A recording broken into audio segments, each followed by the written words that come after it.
Does the rock or stone shungite protect us from wireless radiation? So shungite is this stone which is found on the border between Russia and Finland.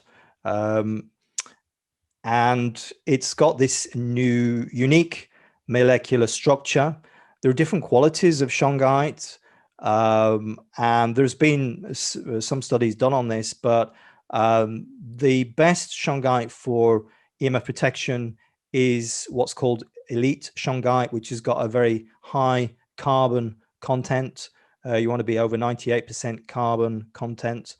And what is unique about shungite is that it's got this particular molecular structure called fullerenes. And the research that has been done on this, and it's mainly, again, Russian research, but it is in Russia, where they get it from, they mine it from this place in Russia, is that it has EMF protective qualities, and that it can transform the harmful frequencies of EMFs and make them more harmonious, that it has anti-inflammatory effects, and that it increases your antibodies in your antioxidants, I beg your pardon, in your body. So that is the science we do have on that, and this is something that I do believe in, and I'm really not one for gadgets particularly, but in my experience, it's a natural solution. That's what I like about it as well. It's nothing that, it's just a rock out the ground. And but as with all of this, I encourage you to do your own research. And there is actually a book written by, and I've got it here as it goes, by Regina Martineau, where you can learn more about exactly these beneficial properties of shungite. Is anything coming past 5G, like 6G or 7G, should that concern us? Yes and yes. 6G, China's already testing the 6G. 6G is supposedly, from what I've heard, going to be 100 times faster than 5G. I mean, 5G is already 10 to 100 times faster than 4G. And yeah, they're already in the race for 6G. And from what I've heard, 7G is also, because it's not like they don't just say, oh, let's bring another G out. It takes years of planning another generation. When we say G, we mean generation, another generation of cellular technology. Yeah.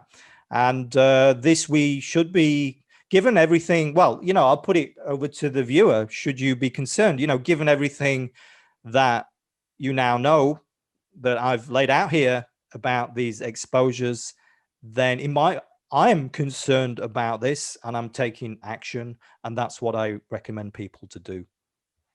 Should schools use Wi-Fi? What alternatives are there? We're back to the whole children EMF question, which I find particularly disturbing.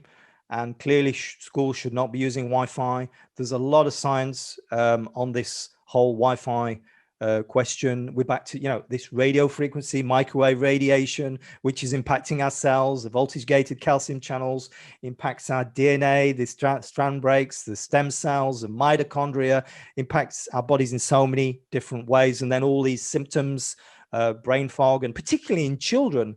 You mentioned previously about autism and ADD and ADHD. There's over a dozen studies just linking EMFs to autism. I mean, autism just skyrocketed. So should kids be using Wi-Fi? No way. Kids should be on hardwired computers like I've got. I'm recording this on this, speaking to you through this little laptop here. It's all wires. Wires are great. Wires are safe. Wires are faster. And the information is contained in the wire. Like with wireless, it can be easily hacked. And also, the contribution to global warming, which is becoming more talked about, and there's been a few research papers on this, is that this whole wireless thing is contributing to this problem, this growing problem of global warming we have. But absolutely not. Wi-Fi should not be used in schools, and the solution is to hardwire. And yeah, so why are they going wireless? Because it's cheaper. But we don't want cheaper for our kids. We want safe. And so the using an Ethernet cable, that is a safe way to go. And laptops should be wired. They should be grounded. This is just basic. It's just basic precautionary steps, which anybody with any half a brain, to be quite honest, once you've started to look at this, you think, oh, the penny will drop. You think, wow, yeah, it is. It's okay. It's more dangerous for children. Children are more vulnerable, and they put in Wi-Fi in schools.